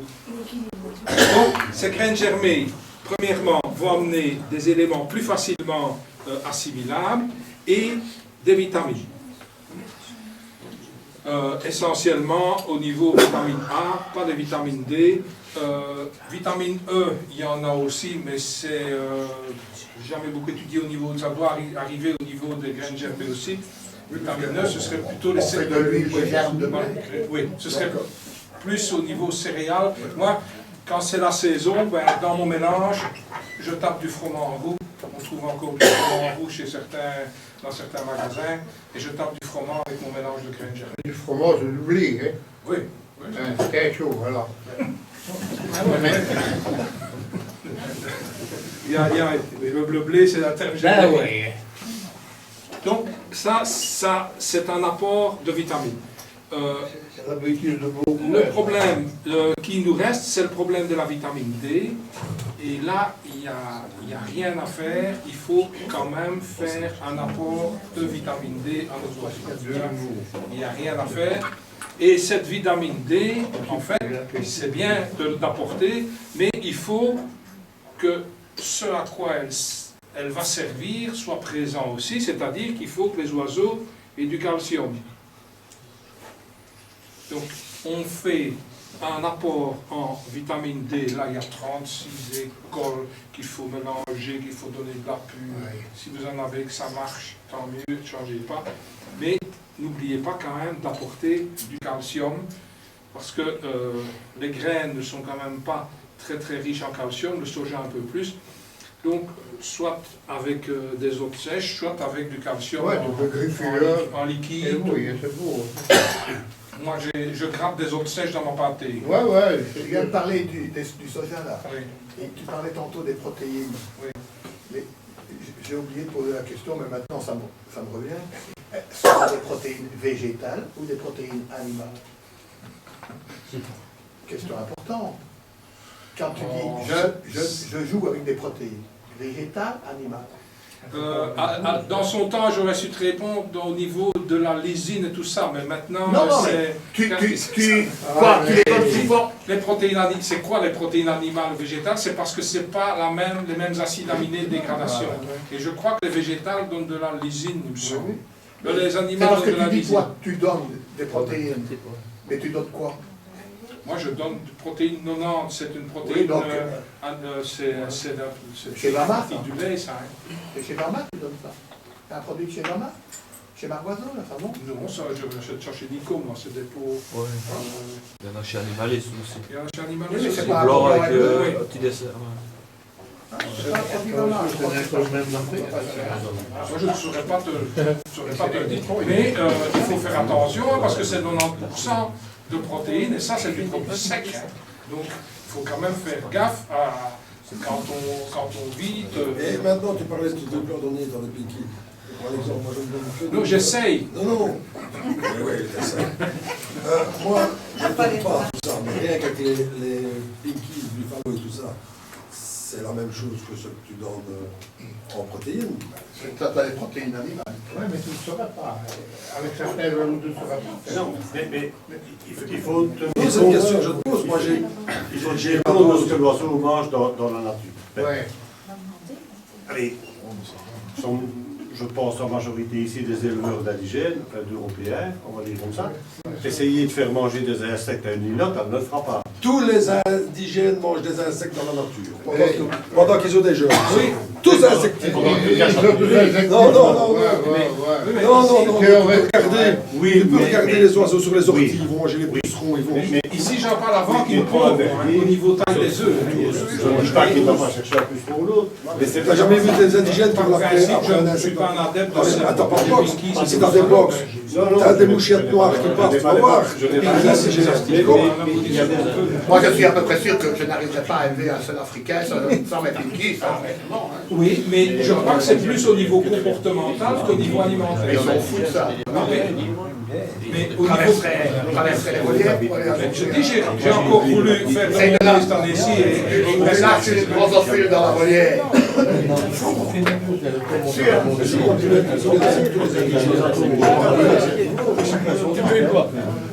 Un papillon dans une volière d'indigène. ce qu'il y a au niveau aliment aussi, il y a tout ce qui est oligo-éléments. Les oligo-éléments, c'est tout ce qui est du fer, du magnésium, du cobalt, tout ça. Tous ces oligo-éléments, le terme oligo-élément veut dire que ce sont des éléments qui agissent en petite quantité, pas vraiment pour faire tourner la machine. En fait, c'est un petit peu d'huile par-ci, un petit peu d'huile par-là. Il y a différents produits, il y a différentes préparations à base d'oligo-éléments. Moi, personnellement, j'utilise ces algues marines, qui sont quand même riches en oligo-éléments, mais avec parcimonie, parce que tout ça, tout ce qui est compléments, minéraux, oligo-éléments et autres, moi, j'évite de les mettre dans la pâtée, parce que c'est forcer les oiseaux à manger. Ils vont manger la pâtée, et si on a bourré trop de calcium ou trop d'oligo-éléments, ils les ont. Alors il y en a qui disent, oui mais moi je ne donne plus ci parce que j'ai des œufs qui n'éclosent pas, les coquilles sont trop durées. Beaucoup mieux laisser les oligo-éléments à disposition des oiseaux. Moi je mélange avec, ce n'est sans doute pour moi, je mélange avec de l'argile pour pigeons. L'argile pour pigeons, des oligo-éléments et du kérine. Quand ils ont besoin, ils vont en chercher. Ils n'en ont pas besoin, ils ne vont pas en chercher. Mais de grâce, arrêtons de mettre en permanence ces bazars d'oligo-éléments et de calcium, des compléments dans la pâtée. On peut intoxiquer nos oiseaux si on en donne de trop. On leur met à disposition. Ils en ont besoin, mais à certains moments. En ciserin, c'est encore beaucoup plus typique. Là, c'est les briques à pigeons, l'argile à pigeons. J'en mets dans toutes mes volières aussi, mais ils y vont. Il y a une semaine, ils vont se taper dessus, ils vont tout manger. Et la semaine d'après, ils n'en mangent pas. Et les canaris, c'est pareil. Ils en ont toujours à disposition aussi. Et il y a des moments, pourquoi est-ce qu'ils vont manger ça? Je me le demande, et puis ils vont rester ça. Tandis que si je prends l'option de les intoxiquer via la pâtée, là on est foutu. Donc, les compléments, à ce niveau-là, moi, mettez-les en libre service et pas dans la pâtée. Alors, donc au niveau aliment, je crois que c'est à peu près tout. Il y en a pour faire peut-être des trucs qui me reviendront, c'est peu bien. Au niveau santé, c'est pas maintenant qu'il faut commencer à penser à préparer nos oiseaux. Il faut que nos oiseaux soient en santé toute l'année. On peut éventuellement les aider. Ce qui veut dire en santé toute l'année, ça veut dire que même en Canaries et en indigène, je m'excuse, en perruche, je suis beaucoup moins compétent. Ce qui veut dire en Canaries, la vaccination variole pour éviter des problèmes, et alors aider les oiseaux à bâtir leur immunité eux-mêmes contre tout ce qui est coccidiose, l'encasterellose, donc ça c'est la fameuse la toxoplasmose, et tout ce qui est flagellé. On n'en parle pas assez de tout ce qui est flagellé. Mais on les aide à lutter. On les a déjà aidés avec les vitamines, en particulier les vitamines A, parce que à quoi servent les vitamines A essentiellement? C'est à refaire les cellules, et dans l'intestin il y a énormément de cellules qui sont détruites, et c'est au niveau de l'intestin que les oiseaux vont se faire une immunité contre ces parasites-là. Donc, suffisamment de vitamine A, et traitement, j'appelle ça préventif, parce que soigner un oiseau qui a la coccidiose, si vous avez un traitement de fond dans votre élevage, s'il y en a un qui est malade, il vaut mieux qu'il crève tout de suite, comme ça on est tranquille. Si il ne vous supporte pas, ça ne sert à rien de pouvoir le forcer à rester chez vous. Donc, donc coccidiose, moi personnellement, je suis un adepte du Baycox. Après le Baycox, avant on disait SMS, mais SMS, j'en ai déjà autopsié des dizaines et des centaines d'oiseaux traités au SMS qui crevaient de coccidiose. SD. Je parle coccidiose. Oui, SD3. Si, ça existe encore. En verdier. Furavette. Oh, mais on n'est pas. Tu es venu en vélo, en auto avant la guerre, toi. C'est des problèmes. Ça existe toujours, les produits furoxone et ainsi de Oui, suite. mais on est quand même. Ça n'existe plus sous cette marque-là. On est quand même. Il y a quand même. Il faut quand même aller un petit peu. Mais je suis d'accord avec toi, Baycox c'est drôlement plus pratique. Et puis, le Baycox est spécifique coccidiose que le SB3. Tu vas soigner des verdiers. Il y a des souches qui résistent, mais si tu as une souche qui est sensible à la coccidiose, tu peux les tremper dans le SB3. Ils vont crever, tu leur donnes du Baycox, à condition de ne pas respecter la dose qu'ils mettent. Ils donnent une dose de 5 cc, 5 cc de Baycox dans l'eau, ils ne boivent pas. Alors, 1 cc à 1 cc et demi maximum de Baycox par litre d'eau, et là, on donne 2 jours. Mais vous donnez 5 cc, il suffit. C'est pas une expérience à faire, mais on mettait trop de Baycox dans les bouteilles, vous passez le lendemain, les bouteilles, elles sont toujours là, elles n'ont pas bougé. C'est tellement amer qu'ils ne boivent pas. Donc, faites attention à ceux qui utilisent le Baycox, travaillez avec cette dose-là. Moi, je préconise ce traitement Baycox. Il a un gros avantage, c'est que ce n'est que 2 jours. Faire ce traitement Baycox aux environs de la mue. Une fois par an, peut-être 2 pour des verdiers, mais si les jeunes sont traités aux environs de la mue avec du Baycox à ce moment-là, ils n'auront qu'à se débrouiller le reste de l'année, ils n'auront qu'à se faire leur immunité eux-mêmes. Est-ce qu'il existe, excusez-moi, j'avais dit que je ne vous couperais plus, mais je vais encore le faire une fois. Est-ce qu'il existe un problème chez certains oiseaux d'assuétude à ces médicaments-là? Quand je dis assuétude, ça veut dire que tant qu'ils sont soignés, ça va bien, tant qu'ils sont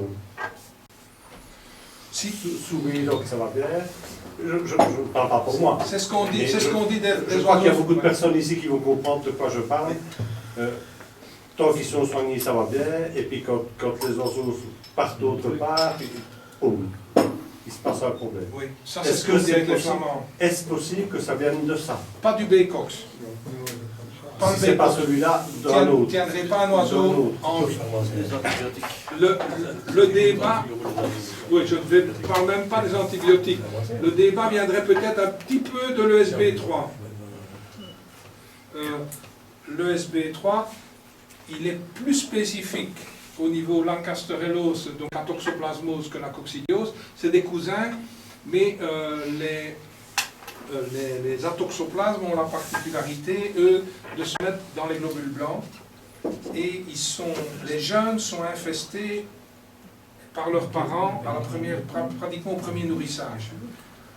Hop, ils ramassent leur dose déjà d'atoxoplasme à ce moment-là, surtout dans les parents de la première année. Après, ils font une certaine immunité, mais les plus dangereux pour transmettre la toxoplasmose, c'est les jeunes qui élèvent la première année. Donc, le SB3 a la particularité, donc, il est actif contre les atoxoplasmes et il amène une certaine acidité de l'eau. Voilà. Et tu peux faire autrement, hein, ça. Oui, mais c'est peut-être là qu'il y aurait peut-être une certaine assuétude au niveau de l'ESB3. J'ai acheté 4 chardonnerets il y a 2 ans, magnifiques, chez un homme qui ne bourre pas aux médicaments, soi-disant. Ouais, mais peu importe. Il n'y en a plus, ils ont... C'est ça aussi, vous parlez de l'ESB3. Maintenant, si on traite à l'ESB3 quasiment toute l'année, oui. Mais si on fait 2 traitements de 5 jours par an... Voilà. Mais je ne crois pas que ce soit l'ESB3 quand même qui va vous permettre de donner des chardonnerets en vie. Chardonneret, je ne sais pas, je ne l'élève pas, mais moi j'ai élevé des verdiers. La première année que j'ai élevé des verdiers, je n'ai rien donné parce que je ne le savais pas. Sur 30 jeunes, j'en ai perdu 27. C'est une norme. Hein. Et depuis, je traite à l'ESB3 et je perds je fais à peu près entre 35 et 50 jeunes par an. Je perds 2-3 oiseaux. Vous ne donnez pas de bécox? Je ne donne pas de bécox. Moi, je suis uniquement de l'ESB3. Je fais un traitement de 5 jours de l'ESB3 au moment où je sève mes jeunes et un traitement de 5 jours au moment du début de la nuit. Je suis. Et comment, écoutez bien vous-même que vous donnez au moment du sevrage et au niveau de la mue, ce sont 2 moments où les oiseaux ont besoin d'aide. Et c'est là qu'il faut. C'est aussi une leçon d'humilité. Hein. C'est pas vous qui traitez, vous aidez l'oiseau à faire son immunité au moment où il est faible. Sevré en tarin et en ciserin, moi, je sèvre sous ESB3. Les femelles ont de l'ESB3, puisque je commence à donner de l'ESB3 3 jours avant de sevrer, donc ils sont encore avec les parents, et je continue, quand ils sont sevrés, je continue encore 2 jours. Et j'arrête aux parents. Et les femelles pondent, et c'est des œufs fécondés. On dit qu'il faut l'ESB3, il faut 1 mois avant. Moi, en élevage, mes jeunes sont sevrés sous ESB3. Et j'ai pas d'œufs clairs. Moi j'ai discuté une fois avec un éleveur de verdier, il m'a dit, moi je traite, je blanchis mes producteurs, qui dit 15 jours avant de mettre les nids, il dit je fais un traitement de 15 jours de SB3. Si vous achetez 15 jours, c'est beaucoup. Non, 15 jours, ce gars-là fait 15 jours. Et forcément, si vous faites des traitements comme ça, forcément, vous savez les oiseaux, vous savez la suite, Oui, ça c'est le problème. Si tu as déjà essayé ce truc-là, et je me dis, 15 jours de SB3, les fientes sont sanguinolentes. Oui. Moi, c'est ce qu'il m'a dit. Il y a du sang, dans les fientes. C'est pas possible autrement, hein, parce que ça décape. Hein. Oui. Je vous dis ce que le gars m'a dit. Mais je le dis. Et ça voit que tu as des filets de sang. Et le SB3 est un tue chardonneret très efficace. Mettez 2 grammes de SB3, ça va bien. Les chardonnerets sont tout beaux. Hein. Moi, je vais quand même leur donner de l'ESB3, pas 1 gramme. Hein. Il y en a qui donnent 1,5 grammes, c'est déjà beaucoup. Je ne sais pas combien tu donnes. Si 1 gramme, moi, quand je fais les trucs. Et vous donnez 2 grammes. Pour 2 litres d'eau. Vous donnez 2 grammes par litre. Là, vos chardonnerets, ils étaient beaux. 5 jours après, ils sont comme ça. Hein. Et vous les ramassez. Donc, ça tue bien. Moi, je mets 2,5 grammes pour 5 litres. Ouais. Donc, c'est 1,5 gramme par litre. Il met ça quand il rassemble les chardonnerets. Non, quand je rassemble les oiseaux. Donc quand il prend différentes volières. Non, je travaille avec du bécox maintenant. Quand je bouge mes oiseaux des parents, que je les mets, mais moi tu sais bien, je mélange toutes les sortes ensemble en plus. Ouais. Des jeunes minots, des jeunes chardonnerets, sauf les bouvreuils, parce que c'est bing bang boum dans les treillis. Mais et quand j'ai mes oiseaux que j'ai repris là et là, que j'en ai une quinzaine dans les cages, je leur fais 2 jours à demi-dose bécox. Pour la toxoplasmose, il faut savoir que si un jour tu as un problème, il faut quand même penser que le bécox, ce n'est pas le médicament miracle pour la toxoplasmose. Oui, mais Non, c'est parce que j'ai remarqué, quand je les manipule, que je les bouge les parents, je les mets ensemble, quand ils sont ensemble de 4-5 jours, il y a toujours 3-4 oiseaux qui sont en bout. Oui, le Donc stress. c'est pour ça que je fais directement, j'attends 2 jours, et parce qu'on va dire sur 2 jours ou 3 jours, j'ai ma cage qui est pleine, eh ben, je fais ma cure 2 jours, et mes jeunes, pas pour ça que de temps en temps j'en perds pas, hein. Mais avant c'était, après 2-3 jours, il y avait 15 oiseaux, il y en avait 4 qui étaient en bout. C'est toujours ce stress. Et souvent 4 chardons. de les mettre. Ah ben oui, sans doute. Et souvent 4 chardons. Il faut toujours faire de la prévention. C'est un autre domaine.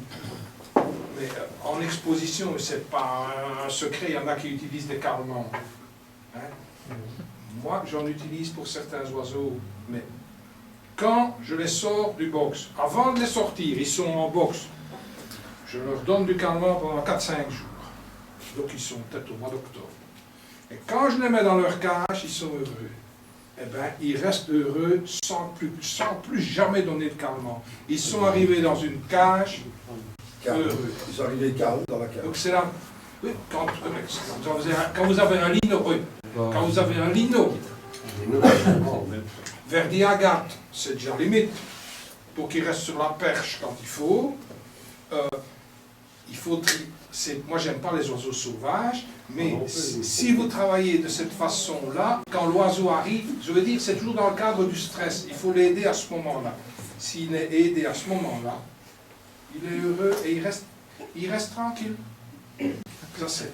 Donc, on parlait de l'ESB 3, 1 gramme, 1 gramme et demi maximum par litre. On avait embrayé sur l'acidité. Là, l'acidité, ça n'a pas été découverte, mais il y a déjà quand même quelques dizaines d'années qu'on travaille en acidifiant, soit avec du vinaigre de pomme. Moi, je prends du vinaigre de vin parce que j'ai de temps en temps une vieille bouteille de vin et je mets du vinaigre de vin. Ça marche aussi bien, si ce n'est que le vinaigre de vin, le lendemain, le cul de la bouteille est sale, puisque ça se dépose un petit peu. Mais à raison d'une cuillère à soupe par litre d'eau, il y a 2 écoles. Il y a une école qui dit qu'il faut donner ça de façon régulière, 1 jour par semaine, ou 1 jour tous les 15 jours. Moi, personnellement, je suis de l'autre école, j'en donne 4-5 jours d'affilée, une semaine, je dis alors, cette semaine-ci, c'est vinaigre. Et puis, ils ont du vinaigre. Quand ça marche, changez tout. Il ne faut pas choisir quand ça marche. Encore une petite question, je suis vraiment désolé. Est-ce qu'on peut donner du vinaigre de cidre de pomme? Parce que moi, c'est celui-là que je donne. Chacun donne ce qu'il veut, bien sûr, mais au moment des nidifications. Parce qu'on me dit, les poussins, entre guillemets, dans le nid, il ne faut pas donner de vinaigre parce que pour la calcification, etc. Au moment qu'ils en ont, voilà. avant d'avoir eu des jeux. Il ne faut pas commencer à commencer à donner du vinaigre. J'ai quand même une expérience négative à ce sujet-là, en parlant de petits chanteurs du Cuba. Hein, tu vois, petits chanteurs du Cuba. Justement, quand j'ai voulu faire traiter à la cire, bon, c'était les seuls qui avaient déjà des jeunes, puisque c'est des oiseaux que je ne sais pas mettre dans le Japon, hein, ils doivent élever eux-mêmes, ils avaient élevé eux-mêmes. Je vous assure bien que tout de suite, j'ai compris que je devais bouger la bouteille d'acide, parce qu'ils l'ont arrêté de nourrir. Hein. Mais ils en avaient déjà régulièrement avant. Ils en ont déjà eu avant, mais pas régulièrement. Enfin, il y avait... Eh bien, je vous assure que lorsque on voyait que la femelle, ça lui faisait mal de dégorger. Hein. Mais tu donnais de l'acide ornique plus? Pas du tout. Pas du tout, parce que là, je vais encore discuter un peu au niveau de l'acidité. Parce que j'ai une information absolument qu'on peut vérifier, parce que nous étions à un moment donné à une conférence en parlant du degré de l'acidité, c'était dans le but de gérer les mégabactéries. Hein, voilà. Et à un moment donné, on parlait qu'on a une cuillère à soupe par litre. Eh bien, quand tu mets, on va dire ça comme ça, une cuillère à soupe par litre dans l'eau du robinet, une cuillère à soupe dans un litre d'eau d'évian, une cuillère à soupe dans un litre d'une autre eau, et nous mesurons le pH, et avec un truc on avait un truc pour mesurer le pH dans les aquariums, hein? Eh bien, voilà, bon. On était à 3 dans certains cas, et à 6 dans un autre cas, donc ça ne servait à rien, pratiquement. Hein? Mais donc, c'est plus efficace que 3. Hein. oui, 3 c'est presque du coca. Hein. Parce que quand on parle de vinaigre, tu peux donner du coca, c'est le même. Hein. Coca plus acide. Ça, c'est comme ceux qui mettent de l'algétile dans les bouteilles. Ils doivent avoir beaucoup de brosses. Les trucs qui collent. Hein. Si tu mets du coca, tu calcules ton degré d'acidité, tu vas arriver au même résultat. Mais C'est ce qu'elle n'est plus. mais en plus, c'est sucré. Donc, il ne faut pas... Et les oiseaux aiment bien. Walter, pour dire, ceux qui en boivent, c'est différent. Les oiseaux, justement, ont la particularité, c'est qu'ici, dans leur jabot, il n'y a pas tellement d'acidité. L'acidité, elle se fait dans le ventricule succenturier, juste au-dessus du gésier. Là. Ouais. Ils ont un réservoir en plus que nous. Nous, on boit du coca, ça arrive dans notre estomac qui est quand même déjà acide. Mais les oiseaux, en premier lieu, les graines arrivent ici dans le jabot, qui n'est pas acide. Ce n'est qu'après, quand ils vont passer dans l'estomac, que ça va s'acidifier. Et c'est là qu'on peut avoir des problèmes. Et c'est pour ça qu'on acidifie, parce que ce jabot n'a pas cette capacité de produire de l'acide. Ils sont différents de nous. C'est là que la digestion... Et c'est là que j'ai trouvé que mon chanteur de Cuba est en difficulté. La teneur en acide, gardée pendant un certain temps, puis redégorgée pour nourrir ses jeunes, et bien, je voyais bien que la femelle, elle ne pouvait pas faire ça longtemps, quoi, c'était pas possible. Mais c'est une bonne info, il faut être vigilant, mais ce n'est pas une raison suffisante que pour ne pas en donner. Oh non, j'ai pas dit ça. Non, mais on se comprend. C'est parce que la question qu'il a posée, c'était pendant la saison d'élevage. Mais ici, la réponse est, quand il y a des jeunes, soyons prudents. Mais moi, c'était l'effet sur les jeunes, parce que... Ouais, l'effet sur les Il ne faut jamais essayer quelque chose. Quand c'est le moment, c'est le moment. Voilà. Il ne faut jamais essayer. Il y a juste quand il fait trop chaud. Oui, J'hésite toujours quand il fait vraiment trop chaud. Bonne question. Est-ce que ça a un effet particulier sur et carrément sur la teneur en calcium des coquilles quand tu en donnes pendant cette période-là? Est-ce qu'on peut imaginer ça? Non, ici, on va arriver à pH, je vais dire 5. Dans le ventricule succenturier, je vais le dessiner ici, ventricule succenturier et le gésier, ici, on va être à pH comme chez nous, hein, on va être peut-être à pH 2. Ils n'ont pas besoin d'acide pour faire descendre leur pH. Hein. Donc, c'est pas...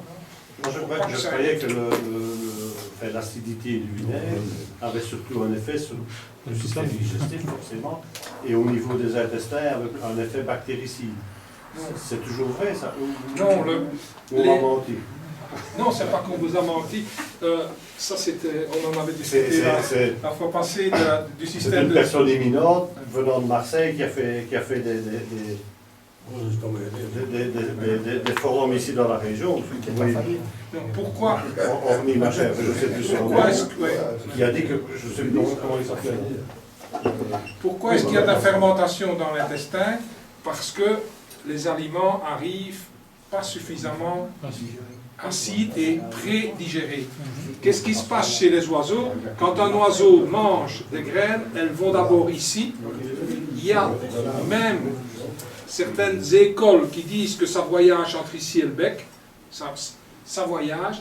Et quand elles sont suffisamment détrempées, elles peuvent passer ici. Deuxième étape, acidité. Troisième étape, broyage. Et quand c'est suffisamment fin, les sucres et la flore intestinale commencent à les dégrader. Mais la flore intestinale, elle va travailler là-dessus. Si la flore intestinale doit travailler là-dessus, fermentation, et c'est la diarrhée. C'est la diarrhée. On a quand même comme on peut. Ça dépend comment on sort.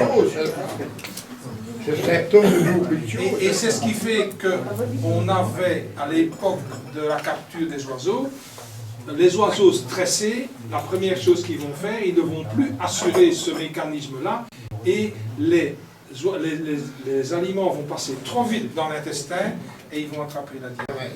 Tout ça au-dessus, c'est pour mammifères, alors. Ça? Non, c'est de l'amidon. De l'amidon. C'est de l'amidon de l'avoine pelée. Mais quand l'oiseau, quand l'amidon va, voilà, quand l'amidon sera ici, il sera déjà arrivé comme ça. Et quand il sera assimilable par l'oiseau, il sera comme ça. Donc, vinaigre, quand même, c'est, je vais dire, c'est 80% de la prévention au niveau produit qu'on peut donner. Tu as l'esprit de sel aussi. C'est un acide fort. Donc, l'acide fort, c'est... Il ne faut pas se tromper. C'est comme les graines germées, ça doit être bien fait. Non. Entre les graines germées qui sont disons, à la hauteur de tout le monde et de l'esprit de sel qui sera peut-être 20% ou 40% d'HCl, il faut déjà le savoir. 30%. Ça dépend lequel. Et puis diluer. J'ai connu un vétérinaire, mais dans un autre domaine, dans un domaine de moutons, qui a tué ses moutons d'intoxication au cuivre parce qu'il a travaillé avec un produit cuivré beaucoup concentré et il s'est trompé d'une virgule.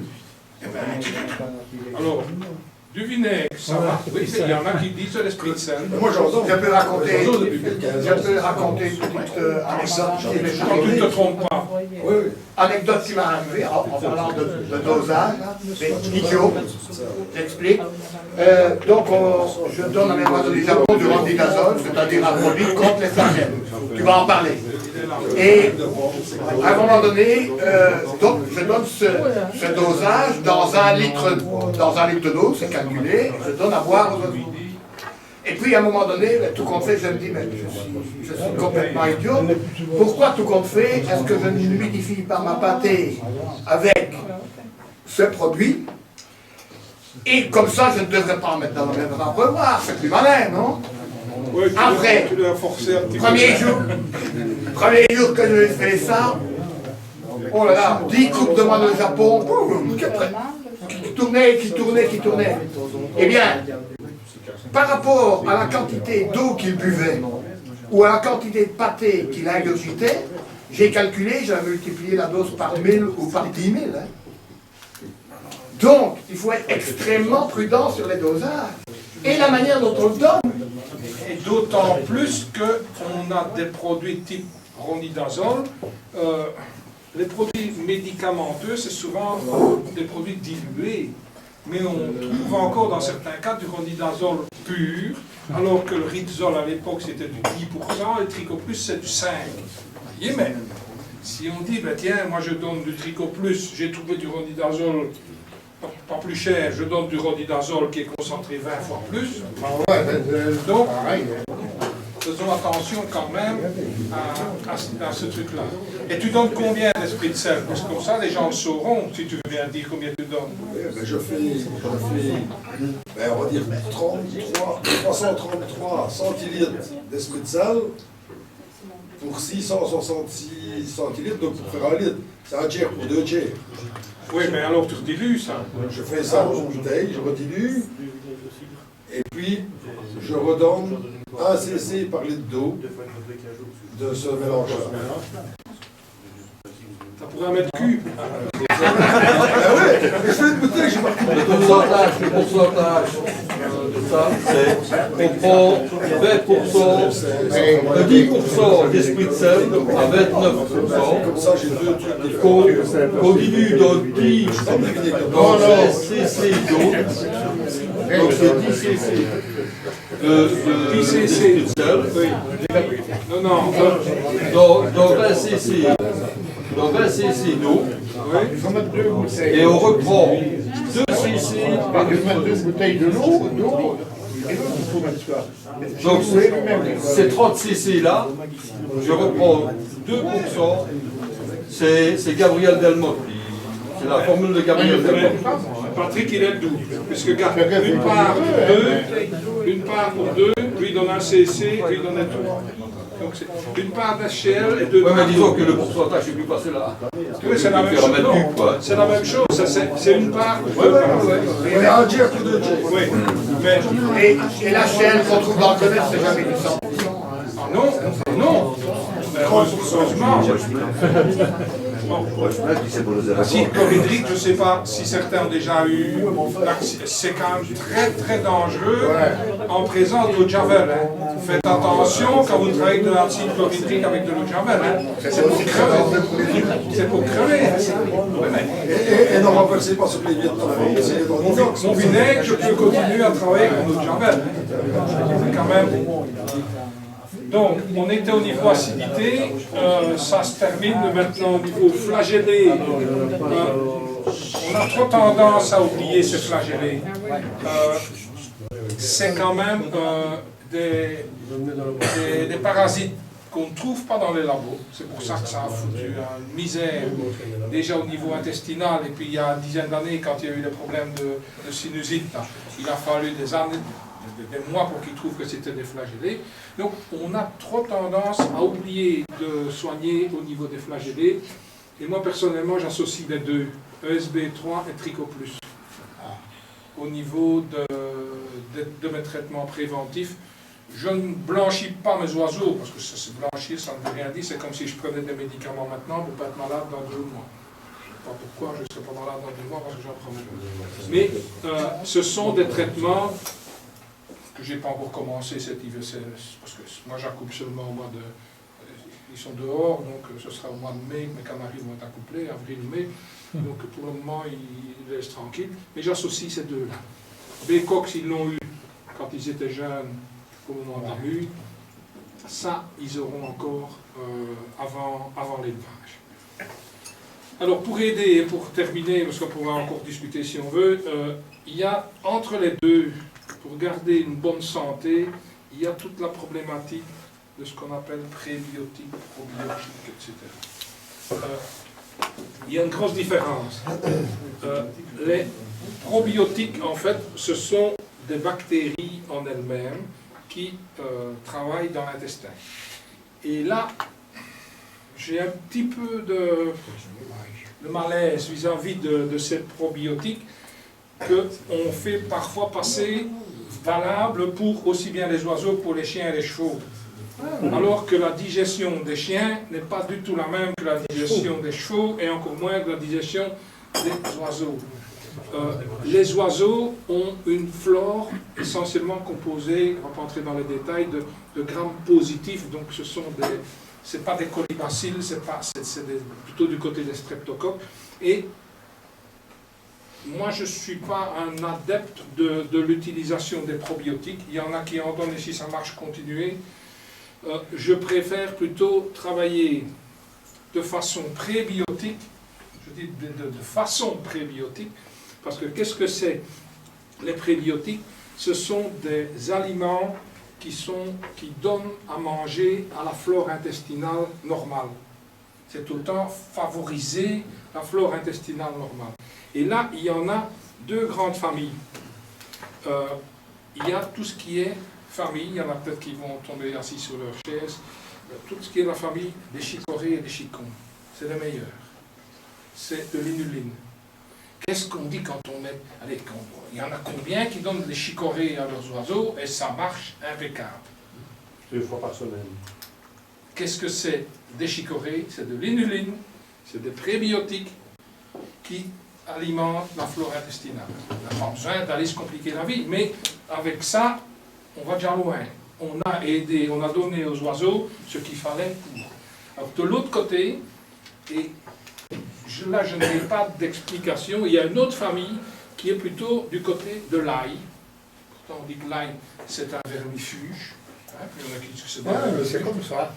Mais ce sont également l'ail, oignon, ce sont des prébiotiques aussi. Les bananes, mais nos oiseaux n'aiment pas. Moi je ne suis pas adepte de donner des bananes aux oiseaux. Mais L'exotique, c'est peut-être beau. on est aussi dans ces produits-là. Et c'est ce qui fait un petit peu, j'en ai comme tout le monde, j'ai déjà essayé tout ce qui est produit de chez Comet. C'est un petit peu la réflexion et la piste de réflexion de ces gens-là. Hein. Ils travaillent avec des produits de ce genre-là qui aident l'oiseau à lutter plutôt que d'aller donner des... Ça, c'est le dernier recours. Hein. Et dans la vie de tous les jours, donner des chicorées 2 fois par semaine, rien à faire. Vous êtes là et vous 80% avec votre vinaigre, allez, 9% avec ça, vous n'avez plus beaucoup. Hein, c'est tout.